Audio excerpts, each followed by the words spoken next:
Well, on that note, then let's jump in. Let's offer some help to the folks that are on the line. Welcome to everybody who's joining us. We're so excited to have you here. And really, for the first time, for Bravo to really step in and not start the conversation about legislation. We know that this conversation has been ongoing for many years and is now back at the forefront, but really to take our place in the conversation and really demonstrate our commitment to the industry by helping facilitate what we think is some necessary discussions about education, action items that we want you to take away. And so I'm sure that many of you have seen the Bravo Versus campaign that that Bravo has released this year. And you know, really what that is about is Bravo has a mission that says, hey, we want to be the catalyst for advancement for the industries we serve. So pawn and the firearms industry. And we believe wholeheartedly that one of the ways we do that is by standing up for and being advocates for the industry. And so it's with that posture that we are launching this webinar series today. In just a moment, I'm going to introduce our panelists, the actual stars of today, and the experts that we have on the line. But just a few housekeeping items. We are recording today's presentation, and we'll send you that recording. And we really encourage participation. So we've got a breadth and a depth of knowledge on the line today that we want you to be able to tap into. So there's going to be several places throughout the presentation today where we're going to stop and ask you if you have any questions. So please don't be shy. If you're wondering something, chances are somebody else on the line also has that same question. As I introduce our panelists, I'm going to ask that right now you stop. You may be multitasking. If you would stop, open up the chat, and just help us really have a more relevant discussion. So in the chat, if you could put in what state you're operating in, and if you have a state association, and perhaps you're not even sure if your state has an association, that's fine too. But if you could put that in the chat, then we can go ahead and tailor the conversation a bit. All right, so our panelists today, Tally, you can go ahead and move to that next slide. We have Cindy Harrison on the line. Cindy, among many of her accomplishments, is the founder of the Pawnbroker Network, is an expert in public relations and media relations, and also someone that we'd consider an operations guru, really helping pawnbrokers understand how to build different communication infrastructures, build out community relations, and has a strong focus on helping pawnbrokers stay educated on a variety of topics. And so she is going to be sharing from her perspective some tips on how to get involved and even how to be part of really meaningful communication as it relates to legislation. We also have Dave Griffiths. I'm sure many of you know him on the line. He's the founder of Consultants. Also just an expert in regulations and compliance. So we will be relying on you heavily, Dave, to kind of set the stage for us. As you know, since owning 2 pawn shops, Dave has also, you know, he's helped hundreds of pawnbrokers in regards to regulation and compliance, works very closely with the NPA and other associations, really to make sure that the pawn industry is advancing proactively and has proper representation. So thank you for being here, Dave. And last but not least, we have Tim Collier. Thank you, Tim, for being here. Tim is the immediate past president of the National Pawnbrokers Association, served as president at the MPA for several terms, and was also the chairman of the Government Relations Committee. Tim is going to be sharing some, I think, really important perspectives about and information about what the MPA is doing, how you can get involved, and what they're doing to advance the conversation on Capitol Hill regarding the legislation. So thank you all for being here. We're so excited. Thank you for having us. Absolutely. Okay, so real quick, we are going to jump in with Dave first, who's going to give us some legislation education. We'll just be moderating. Tally and I will be doing that. Then stop for some Q&A. We'll transition then into some association education from Tim's perspective, and then some communication and PR education from Cindy. Along the way, Tally will share some really easy tips, things you can do today to just get involved and take action. And then, as I mentioned, plenty of time for Q&A at the end. So, Dave, we're going to start with you. First and foremost, can you just level set for us what's happening, right, in the legislation? We know we have a new administration, a new Congress. All eyes are kind of on the Senate right now. It's my understanding that we don't actually have any rate cap bills on the table, but can you talk about why this conversation is back at the forefront and what is actually kind of looming in the legislation right now that is really important for pawnbrokers and stakeholders like Bravo to know in the industry? So thank you. We talked yesterday quite a bit, and the idea is there really isn't anything on the table right now, but like we said, that it's looming. And the sad fact is it's been looming for a while. This is not the first time it's been looming. It's always looming, and we've just kind of been unaware, or we've had COVID to deal with and all that. So what to know is that this started years and years ago. Our Senate Whip, Dick Durbin, is very focused on a 3% rate cap, and that rate cap looks just like the Military Lending Act. I see people talk about it. Well, we already charge 3%. No, this is an inclusive cap. This is not 3%, and then you can charge 20% for storage. This is 3%, just like MLA. So anybody that's thinking about this, that's why we're so concerned about it.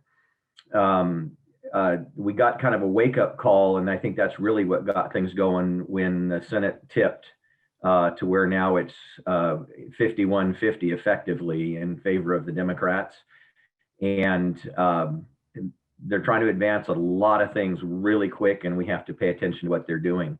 The NPA put a good GRC webinar on last Thursday and explained that right now there's not a lot going on. They're aware of it. They're understanding what's going on. They've got a lot of new people to educate. And I think that's where we'll end up going back to about how we have to educate these folks and how we can support GRC. And Tim's going to talk about that. We, on the 12th of January, were notified, I guess on the 13th, we were notified that late at night in the state of Illinois, which, by the way, it shouldn't be lost on anyone, that's where Dick Durbin hails from, passed a fairly sweeping piece of legislation that was kind of during lame duck session, just boom, passed. And in there was a 3% cap at the state level in Illinois. And there was much gnashing of teeth and crying and wailing and all that. Right now, it is not necessarily, as far as I know right now, and Tim might even be able to update me on this, but I don't know for sure whether that is fully been worked out. As of Thursday, there was still no understanding as to whether pawnbrokers had been carved out of that or not.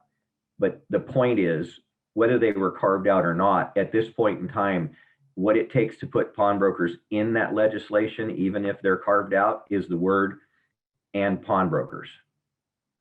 That's it. The legislation's already there for 3% or 36% cap per year. And so they just have to add us in specifically, and that won't take but just a second. So we've got to be careful on this stuff, and we got to be watching for it. There's the problem, as I've seen it, as we talked yesterday too, was that the states, by and large, we have at one point in time, and it's a little bit moving target right now, 29 states today that have no representation, no association whatsoever. And we saw that play out in COVID a year ago with the CARES Act, when people were saying, but I'm essential and they're shutting me down. What do I do? That's because we had no representation at the state level. And that we've got to fix. We've got to fix it now, and we should have been fixing it 5 and 10 years ago. And for the NPA to do what they have to do, we've got to do that. So that's really kind of a fly over the top view of what I think the problem is. This is not going away. The government has always done a great job of copying whatever it is they've always done. So once we got the MLA in and we couldn't get that out, and it applies to us, we couldn't get ourselves out of it effectively is the right way to say it. Now we're stuck, and they just copy it. It's just copy and paste. And so we have to do a very, very good job of getting in front of that. And I think that's what our big focus needs to be on from here on out. Great, thank you. And, I did have the opportunity to listen to and attend the MPA webinar about legislation. It was highly informative and educational. And I think you saying, there's a lack of representation is key to, and perhaps a leading indicator of why there's a lack of education. So can you talk a little bit about what are the things that, differentiate pawnbrokers from, and why we would say, hey, as an industry, we should be carved out, right? We're not the same as some of these other industries that you're talking about. Can you speak a little bit about that? What distinguishes us, and what are we trying to educate legislators on so that they understand how pawn is different? Yeah, I think the biggest thing, of course, as we all know, is that pawns are non-recourse loans. That means this is something that we're not chasing people down. We're not destroying their credit. We're not going after anybody. There's no guarantee they're coming back, and there's no demand they come back to get their items when they do a pawn. And we do a lot more than just provide those pawn loans, but this only impacts the pawn loans. So that's what makes us different. We know our customers really, really well, and our customers count on us. And I think that's what I talk to when I'm doing my anti-money laundering programs is your banks and the IRS and people like that, they don't know who their customers are. We do. Our customers become our friends and our family. They get halfway through our doors. They're not even to the counter yet. They're telling us why they've come in. Because they're back again, the car broke down, the water heater's out, whatever they need, medication, we're there to provide for them. And I don't think our legislators understand well enough just how much we do provide. And it's not big dollars, it's small dollars. It's relative to their needs, and that need is separate across the country. So the kind of loans that we see in North Carolina, which is what I've been dealing with lately, so it comes to mind, is significantly different from the kind of loans you're going to see in Beverly Hills. It just is, but people are broke on a different level. And so my broke is different from your broke, and we have to educate our folks. They have nothing in place to help recover that. The other thing is that I fear we've come a long way to help protect our customers in the last 50 to 60 years. Legislation has been helpful in that means. If we do something like this and we force pawnbrokers underground, we're going to go right back to the beginning. We're going to go back to where people don't have any protections, our customers. And I think we need to help play that a little bit. I don't think we play enough of that, and I think we do. I think our customers need the protections that are offered to them to keep the rogue pawnbrokers out of play. We don't want them as part of our associations anyway. They're, we want to bring them along if we can, but they're the reason we have black eyes. And we need to fix that. So I think that's the biggest issue. So we're not recourse. We're not chasing people down. We're not beating them down with a stick. We're not going to call the credit agencies on them. We're just there to help them out. Thank you. I think that's an important distinction, and something I picked up on as well, of kind of the talking points that have seemed to have been effective. Highly, a lot of them facilitated through the MPA and the work that they're doing on their government relations team. So I think that's important for people to know, and how we position the industry, kind of in a strategic way, just to educate why we're different and why we're saying, hey, if the law and the bill is passing, pawnbrokers should be carved out of that, because we're not the same. So I actually think that this is a great transition point to move on, Tim, to some discussions about associations, and then I'll make sure to look at the chat and see different state associations that we have. But Tally, before we do that, if you want to pull up just a couple of tips that you have on really easy ways that people can just simply stay informed on what's happening kind of in real time. Yeah, so obviously the first step to being prepared is to be aware and to be educated. The internet is full of ways to make this super easy for you so that you don't have to daily go in and check what's going on. The easiest ways that I've found are Legiscan and Google Alerts. Both are super simple to set up. You just, you can go to Google and type in Legiscan and set up your account there. You can go into Google and set your Google alert. What's nice about the Google alerts is that it's just a keyword search, and it will actually return to you everything that fits your keywords as of right now. So if you go in there and you put in 36% rate cap pawn, then the first things that are going to show up are what's going on in Illinois. And so that's super helpful. Get those set up. They drop into your inbox so that you're not going to miss anything. So, you know, more than just staying informed, the purpose of this webinar is really to walk away taking action. This is just step one, making sure that you're in the know of what's happening real time. Great, thank you. So let's pause for a moment. Are there any questions from anybody in the audience? Anything that you want to ask specifically about the legislation? It does look like Mark is asking if there's suggested keyword searches. I don't know if we want to tackle that now. Yeah, I'm happy to drop in some of the search terms that I've used that have returned everything that I think is relevant. 36% rate cap pawn is sort of the best one. And like I said, if you're looking for something specific, Nevada, for example, Mark, you can put in Nevada in there and it'll return just Nevada results. Legislation affecting pawn shops, things like that. But I'm happy to drop in some sort of keyword groups that seems to help. But the fact that it returns it to you real time sort of shows you whether you're on the right track or off track. Great, thank you. All right, so Tim, if you could take some time talking about, right, this whole idea of advancement, how do we move our industry forward through education and things, if you could talk a little bit about what the NPA is doing now. I know there's a lot of work that's going on, how people may be able to get involved, kind of the role of the GRC, the Government Relations Committee, and then also, you know, something that Dave and I talked about, and I know you and Dave have talked about it, is the importance, though, of those state associations. And it looks like it's about half and half in the chat, people who are in states with associations and those who aren't. So the NPA has an important role, perhaps where even some of those, you know, there could be limitations and value to really being involved in state associations.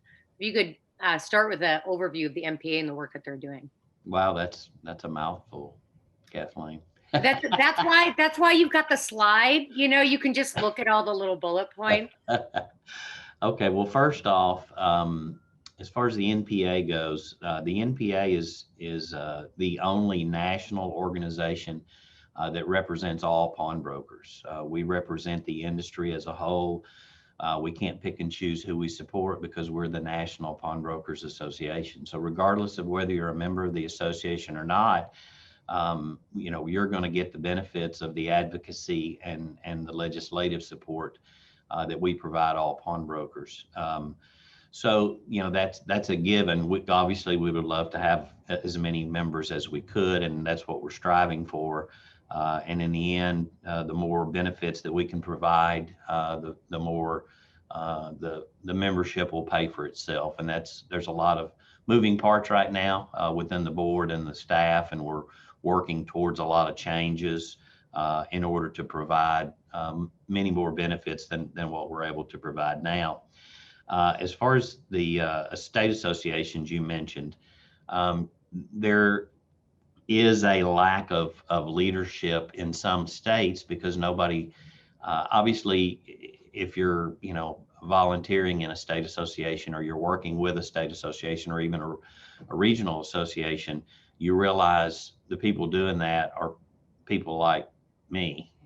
They're pawnbrokers. You know, we don't get paid for this stuff. So we're running our business. I'm sitting here in my office and I've blocked my calendar off so I don't have any appointments coming in to borrow money on jewelry today for the next hour or so. But, you know, you have to carve out time to be able to do the things to run a state association. You have to have support from other key members in your state who are bought into. It's a good thing for us to have a voice at the state capitol. It's a good thing that, you know, we have a relationship with a lobbyist in Little Rock, Arkansas, who keeps track of any bill that comes down the pike. In fact, we have 3 bills right now in legislature that are going to affect pawn, that we're working with the sponsors of the bills to try to get language in there that eases some of the pain of that particular bill, or even take language out that would cause the bill not to even get passed because it would be unconstitutional because it infringes on pawnbrokers' rights. So those are important things. I think Arizona is a prime example.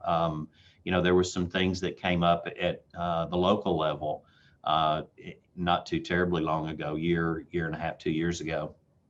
And, they had to basically fight it with a very small number of people because there is no state association there to address that. So it's very imperative that you get involved, whether you have a state association or not. You need to try and get to know. I love the comment that Ramona used to say that was on the board with us, Ramona Thompson. All politics is local.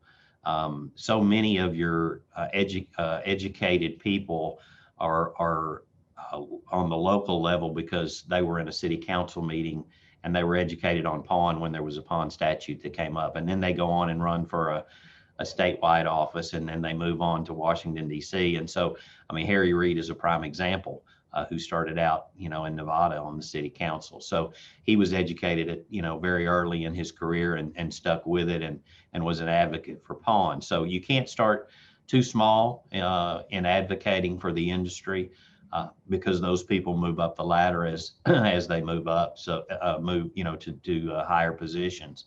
And those are the people that are going to be making the decisions. That's part of the reason why it's so difficult for us is there's not that education aspect in all states. So you have a new Congress, every year, every 2 years, depending on, who's up for re-election. And when a new congressman or congresswoman come in or a new senator comes in, they're not educated on pawn. So we have to start the education process again. As Dave mentioned, the key to pawn is we're different than anybody else. We're non-recourse. We were fortunate enough in Arkansas that we had a court actually render a decision that says a pawn is not a loan because there's no mechanism for repayment. If you have a loan, there has to be an obligation to repay, and there is no obligation to repay on a pawn transaction. So therefore, it's not a loan, so the rates are not interest. If we could have only gotten out of TILA all those many years ago in Washington, we wouldn't have to write that on our pawn ticket, what our amortized annual percentage rate is. But unfortunately, that didn't happen. So, but it's all about education, and it starts at the local level, whether it's, you inviting a city councilman to your shop, which they probably, most of them have never been to your shop, or maybe they're a customer of yours and they've been to your shop. But it's all about education, and that's what the NPA strives to do is educate as much as we can at the national level, and then help state associations when needed, when they've reached out to us for help with talking points and things of that nature to be able to, and we're working with several states trying to start up new state associations as we speak. So those are all important topics. That, Tim, was a mouthful too, and a good one. I know, and you have to shut me up. I'll ramble on for days. No, your answers are more valuable than the questions. One thing that I thought was really interesting that I picked up from the NPA webinar, and it'd be great if you could speak to it as much as you can, is kind of the position that the NPA takes in regards to bipartisanship, and some of the successes that they've had on both sides of the aisle, really creating advocates for pawn. That was a learning experience for me. I think it could be a good learning for people on the line too. Sure. So the NPA does not work against most bills. Again, mostly what we do is educate on how pawn is different.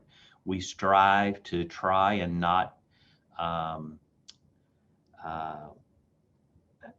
throw anybody under the bus, so to speak. There are other industries out there that are being targeted for this, for the very reason of a 36% rate cap, and it's not pawn. There are, and we all know who they are. I mean, they're payday loans, they're title pawns, they're refund anticipation loans, and most all of the rate cap legislation is aimed at them, not at us. And so that's why we have to try to continue to educate. But the way the NPA does that is through education, not through throwing somebody else under the bus, because you never know who you might need as an ally in the future for something that might come up. So that's the way we work. As far as the how the sausage is made, if you'll allow me, the way the NPA GRC works, Cliff Andrews, our lobbyist in Washington, D.C., tracks any and all bills through his network, as well as through our tracking service that we provide. If he sees a bill that may or may not be positive or negative for pawn, then our regulatory counsel, Professor Sarah Jane Hughes, who's was formerly at the Federal Trade Commission and teaches law, reads every single bill that he sends her. She digests what's in that bill, and if there's something positive, that a place we could add something to help us in the long run, or if there's something negative in there, how we might lobby to get the language changed. We look at obviously targeting specific committees. Senate Banking Committee is where any legislation would come out of that would affect pawn, and the House Government Relation or House Financial Services Committee is where any legislation would come out of for pawn on the House side. So we familiarize ourselves with the members on those key committees. We try to reach out to pawnbrokers who are in the states. It means one thing for our lobbyist, Cliff Andrews, to reach out to an office and represent the NPA, but it means much more if Tally Mack reaches out to someone in Nevada as a constituent, a voting constituent, and asks for assistance or help with a particular bill. So we try to know who the members on the committees are and where we have previous relationships, where they may have been in the State House or Senate, and there was a previous relationship with pawnbrokers, so that we can continue to cultivate that relationship, so that that can be nipped in the bud if there's anything that comes out. Then, of course, once Sarah Jane's done, then Fran Bishop, who's our legislative aide, will then come in and decide, along with our GRC chair or chairs, exactly what topics, what bills are most important that the NPA needs to work on and spend our time and resources on. And just so you know, back in the day, the NPA spent half of our dues revenue on legislative and lobbying for our team GRC. Now we spend over 75%, if not more than that, of all of our dues revenue. And that money is restricted funds. It is earmarked for, excuse me, for that specific reason. Excuse me one second. So that money cannot be spent on anything else. It has to be spent on our legislative and lobbying efforts. So the more members we have, the better the budget's going to look, because obviously dues revenue is what drives all of our most of our income. That's great. Thank you for providing just an in-depth look at the amount of work and time that's going into really being advocates for everybody that's on the line. We did have a question come in basically asking if the MPA is going to be doing any work on the firearm and ammo legislation that's coming down the pike. And also Bravo is going to be getting involved in that. So Tim and Tally, I'll turn that over to you.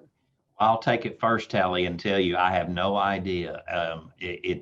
As you pointed out, my title is immediate past president and past GRC chair. So I'm out of those seats right now. I can tell you that if it's anything that has to do with pawn, Team GRC will be looking at it and determine to what extent we need to get involved if it is a detriment to the pawn industry.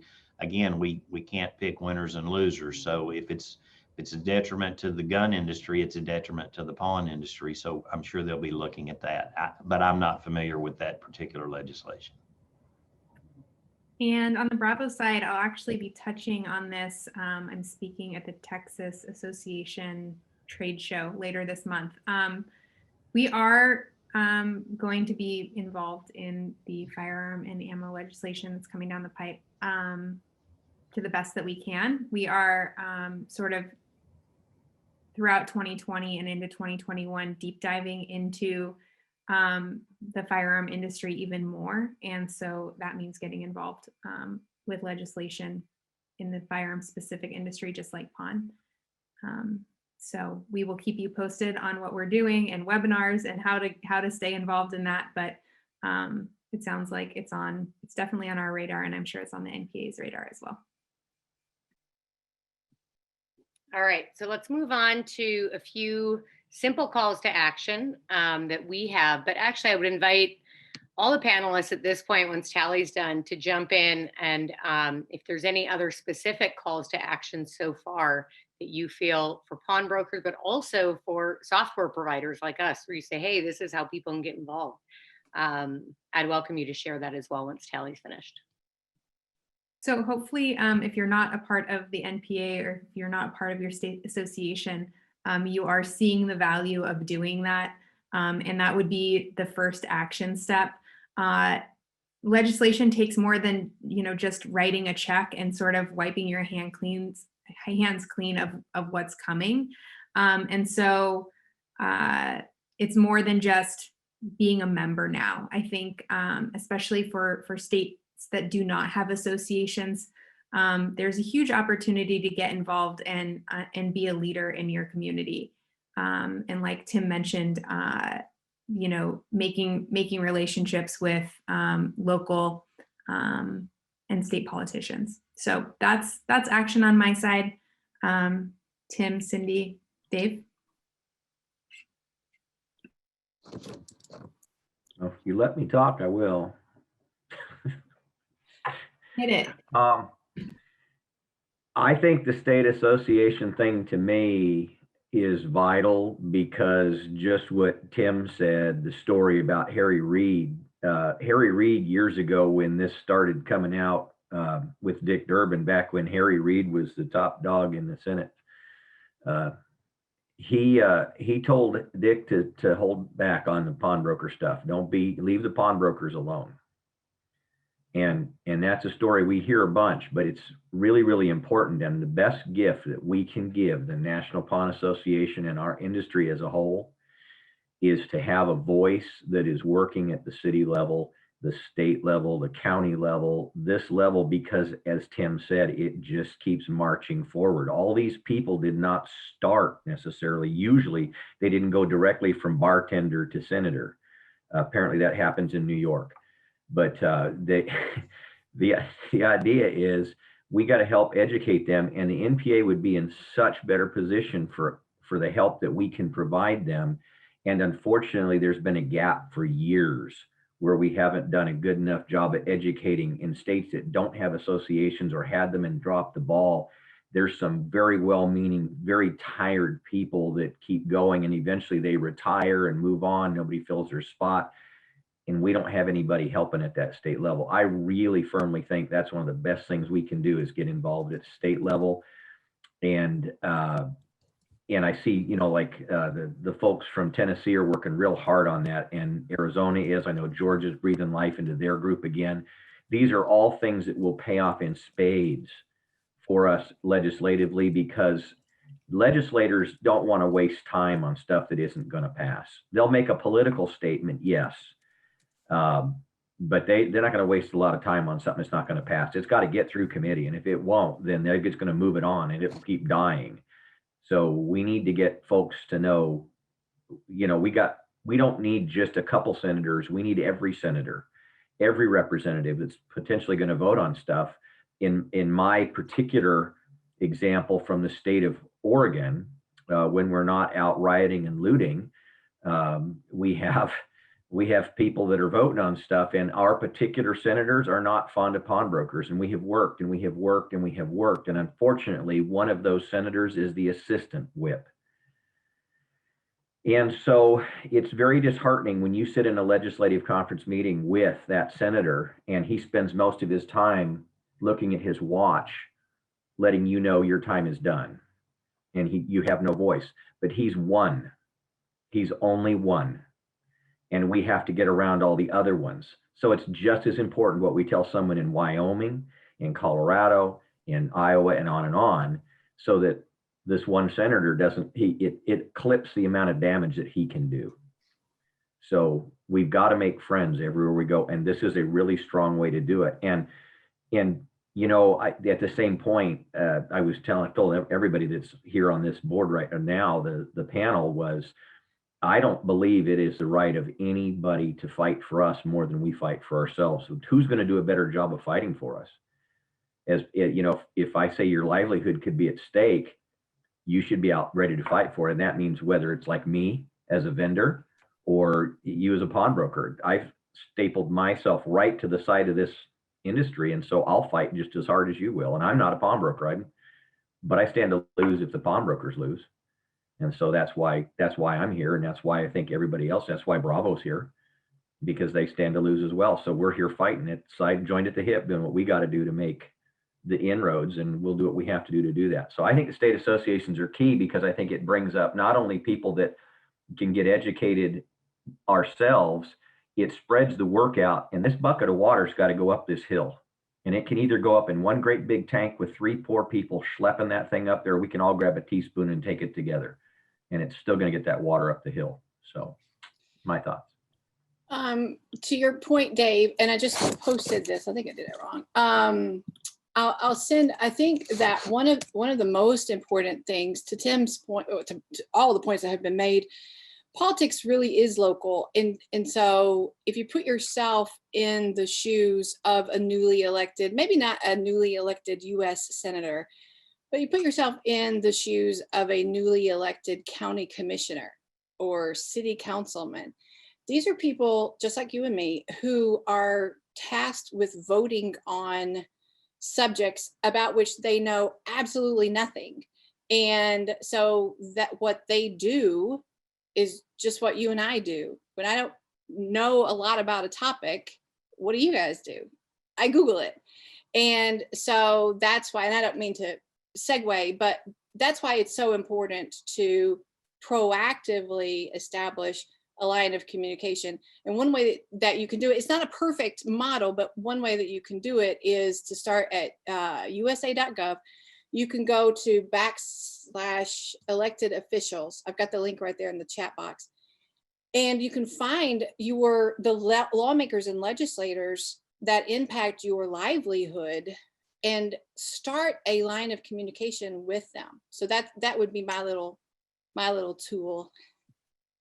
No, that is a great segue. Let's jump ahead to the communication education, because these are the exact things we want to talk to you about. Is, you know, sometimes when people are thinking about PR or media relations, I'm sure many people on the line don't feel equipped to do that, right? But there are resources out there, or that PR sometimes just simply is taking ownership over proactive communication that you have with people who are influential over your livelihood. So let's talk a little bit about that, kind of like what is a PR strategy? Are there any sort of low-hanging fruit? I think you just pointed one out. Any others that you feel like, hey, pawnbrokers, you don't have to be an expert in PR to go out and be part of the conversation. So let's just, if you can expand on some of that. And then I'll also have you talk about the Pawnbroker Network after that. Oh, thank you. Thank you. So the truth of the matter is, public relations matters to pawnbrokers because public perception matters to lawmakers. And I think so many times when we talk about public relations, we think of it in terms of the importance that it has to marketing. And the truth of the matter is, on a different day, at a different time, we can talk about it really is an effective form of growing your business. And there's probably no better way, no better form of marketing than effective public relations, but we'll put that on a shelf for now.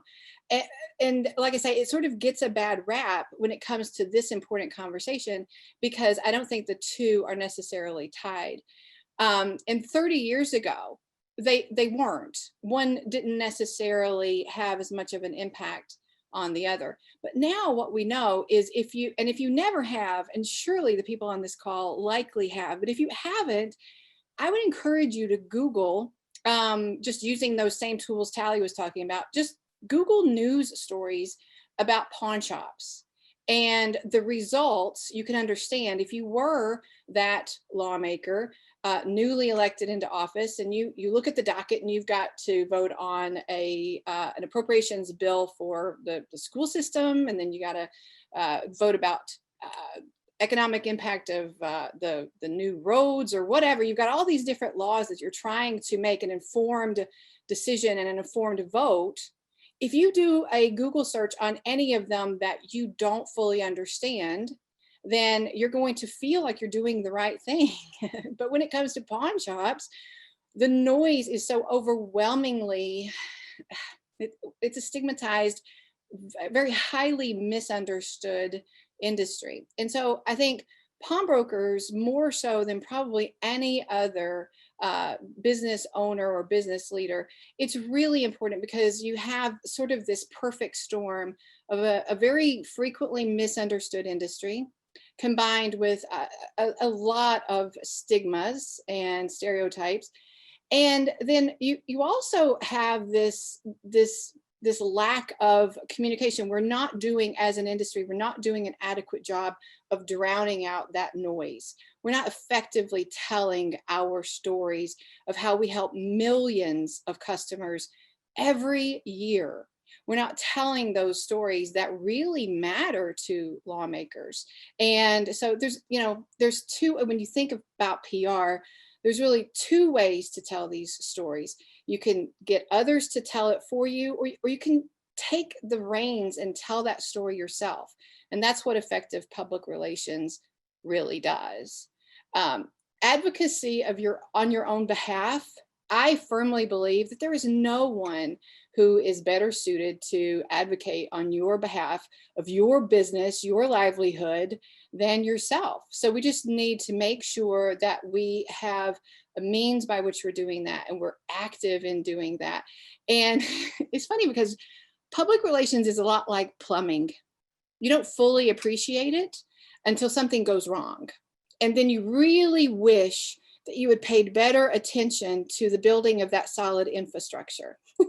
And when something goes wrong, there's a great big mess, a lot of crap everywhere, and you don't even know where to begin to clean it up. It's so much better to build and maintain that good communications infrastructure before you need it, if you will. And do you have any examples that may be a bit more tangible, excuse me, for the listeners to say, hey, this is how you can, starting today, without a ton of resources, start being your own biggest champion? How would you other pawnbrokers do that, either leveraging, other resources or just doing it on their own? Well, I do think that it's important. I think what we as an industry post about ourselves and the stories that we tell about ourselves matter. They have a heavier weight, as I've said before, than a lot of peers in other industries. And so I think it's really important. Revenue comes from relevance. And it's really important to concentrate. I follow all kinds of pawn shops all over the country.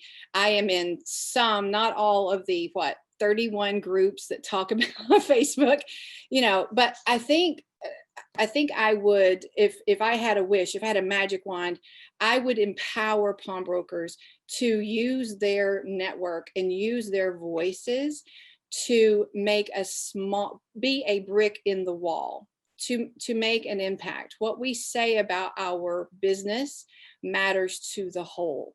We hear so much, and I was glad to hear you, Tim, talking about the connection to the livelihood, because oddly to me, I always really pay attention to, Pawn talks a lot about industry. We talk a lot about the industry wide, but at the end of the day, if you own a pawn shop that is shut down by a local or state law, I don't think the next day after you lock that door for the final time, you're going to care a whole lot about the industry. And so I think it would be important to start with yourself, advocate on your own behalf. And so the first thing I would recommend doing is exactly what everyone has said. Join the associations who are concentrated on doing this. Get involved in those associations, state, regional, and national, but don't stop there. That's the point at which you get busy and you use your network. You join your Chamber of Commerce and you show up and you use that little USA.gov and you make a list of these lawmakers. And you don't wait until they're ready to vote on legislation. You establish a line of communication with them right now before you need it. And so you write a letter to introduce yourself, or you sign up for their newsletters, and maybe you show up to their town halls, whether that's literally, you know, it used to be that politicians love to host coffees and town halls. Now it's even easier because you can do it from your living room. I'm imagining that, you know, they're doing it from a Zoom, but show up and speak up and take every opportunity that you can to tell the positive stories about pawnbroking. That was fantastic. Thank you. I want to pause there to see if there's any sort of questions that have come in about anything at this point that we covered, or in particular about the communication education portion. While we wait for questions, oh, thank you. While we wait for questions, when I talk to pawnbrokers, because it sounds easy, right? Like, get involved, tell the good story, and it's like, it's intimidating. Where do I start? When you work in the field of public relations, the first thing you need to do is you need to think like a reporter, right? So reporters get inquiries every single day from businesses who are just trying to promote themselves. These are just thinly veiled attempts to advertise. Legislators are not terribly different, right? They're getting approached all the time for people who are just there to pursue their own interest, right? I mean, we're not the only business owners who are ringing up these legislators trying to, you know, force our will on them. So what I would recommend is proactively speak their language. Legislators need doers, donors, and door openers. Now, doers are the people who can motivate others. So if you can, you know, rally troops, which you have to do carefully. I like following the NPA's model of, you know, playing a very careful balancing game. It's nuanced. So doers are those who have a voice and they use their voice.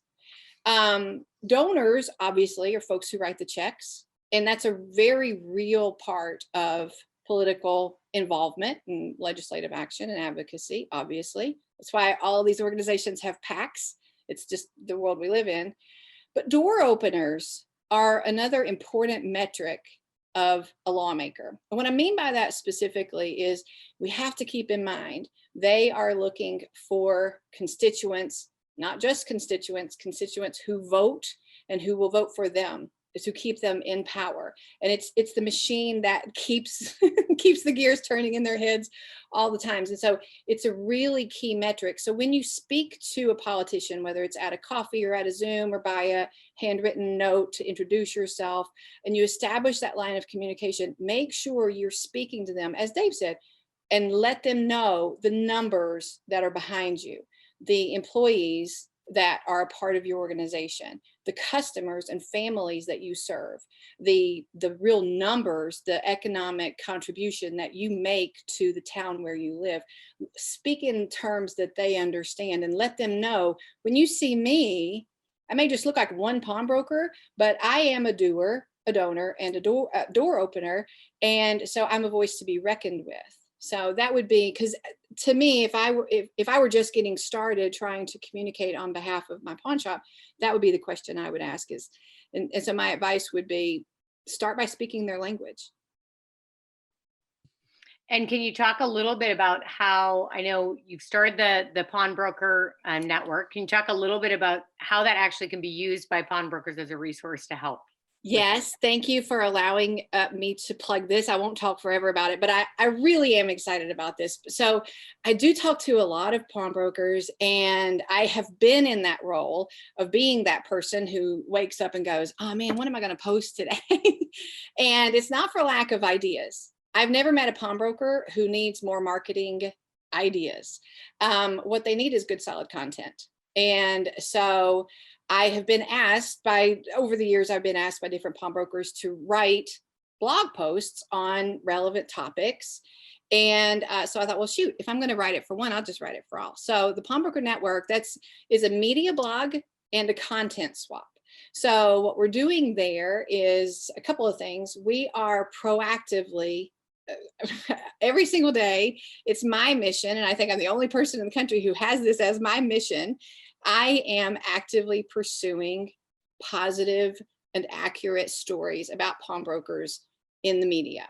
So I will be posting and sharing and cultivating those stories on this blog. But it's also a content swap, which is what you're asking. And it's just trying to teach people what pawn is. The only way we're going to show them, just like Tim said, instead of throwing folks under the bus and saying, well, we're not that, let's do a better job of teaching our audiences what pawnbrokers are. And so the Pawnbroker Network is a place where we'll do some of that work for you. So you'll find fresh content. If you've ever seen, like Tyler is a great example. You'll see a pawn shop's website and you go, wow, I wish I had a blog post like that. Well, now you can. It's right there at the Pawnbroker Network. You just grab it, you customize it, you add your own graphics and your own little personal flair to it, and then it's yours to use. And collectively, if we get enough people sharing relevant stories about what pawnbroking actually is, then one brick at a time will break down those stereotypes and stigmas walls. I love that idea. As a marketer, I will tell you the most time intensive thing is creating relevant content. So that's a huge value add that people can take that. They know it's accurate, it's from a trusted source, and then use that themselves. So thank you for doing that. Yeah, thank you. Okay, so we have,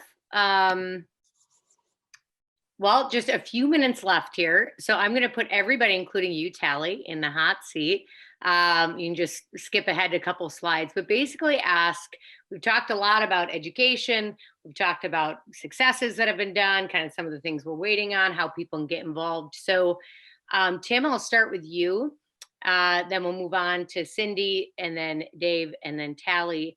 And I'll just ask each of you to take about 90 seconds to give some of your closing thoughts. So perhaps, what's the most important thing pawnbrokers should be taking away from this conversation, or what is the most important thing they should go do after hearing this conversation? So Tim, take it away.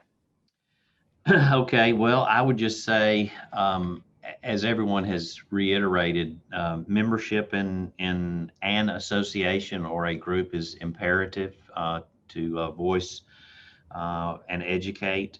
Even if you don't have a state association, you've got a network of friends that are in the pawn industry. I know they may be competitors down the street that you don't want to associate with, but there's other pawnbrokers in the state or in the area that you do know. Stay connected with them, share information with them so that when something does come down the pike, I know we have an email network within our state where we send out alerts if there's somebody in town that's trying to pass off bogus gold coins. I mean, there's any type of information you can share is going to be beneficial for you as well as for everybody. And get involved. Try to get involved in however you can. Participate in these webinars. Utilize the information that's out there. Cindy's blog, Dave's information and knowledge he has for compliance. All those things are going to make you a better pawnbroker and hopefully add to your bottom line. Thank you. Cindy, how about you? Closing thoughts. I think it's just to remember the job of the legislator is not to promote and protect your business. The job of a reporter is not to promote and protect your business. That's your job. And it's not a birthright of anyone but you. No one is better suited to tell your story than yourself. So get started and focus your communications less on, just kind of shooting the breeze if you're guilty like me, and more on convincing and converting audiences that really impact your livelihood. Awesome. And Dave? I guess a couple things, as there's 10,000 or so pawnbrokers across the country, and how many are here? We've got to do so much better, and we can. And it's the ones that are here, they're going to share it with the next ones and the next ones and the next ones. Many hands make light work. I'm working on right now a concept where we can do regional associations. You've heard it mentioned here a couple times. And I'm actually working with folks on the West Coast to try and put a 5-state pact together where we can afford an executive director that will help us drive membership, that will help us with these concepts that we need to deal with, so that we do have somebody that's not a volunteer, that's not Tim, that can do this stuff and take care of some of the heavy lifting. So we're working with somebody in a management group that's helping put that together. And hopefully that's something we can use that can allow or give the NPA a little better tool than trying to herd 50 different cats across this country at one time. Maybe we can get them herding 10 or 12, and that might be doable.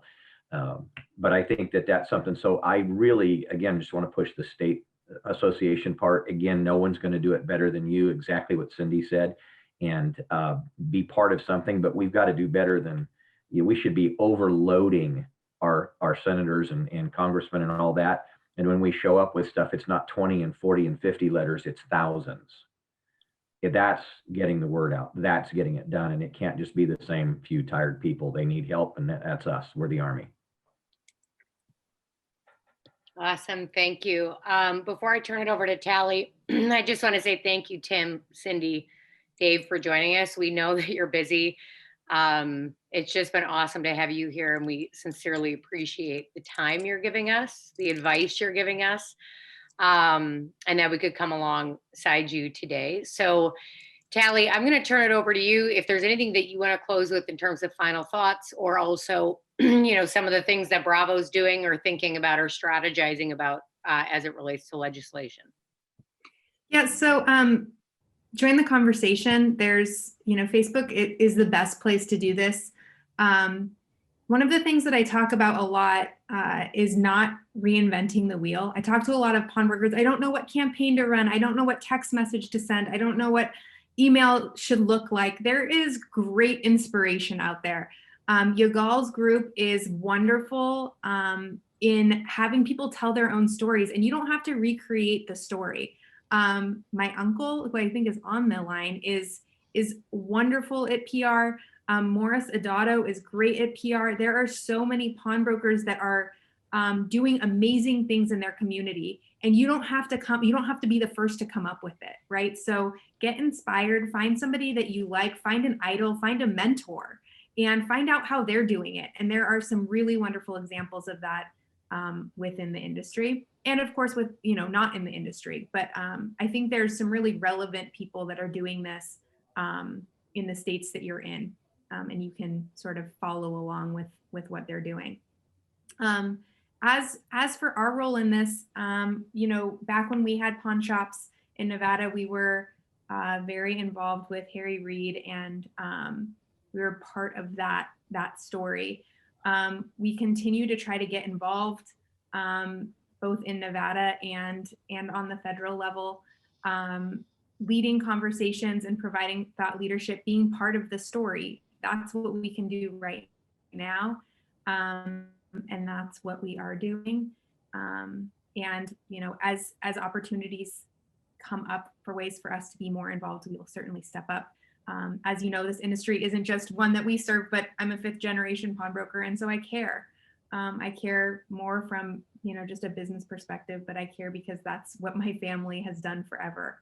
And I'm really proud of that. So with that, we will go ahead and wrap. Thanks for being here. Thank you to our awesome panelists. Really appreciate it. And have an awesome rest of your week.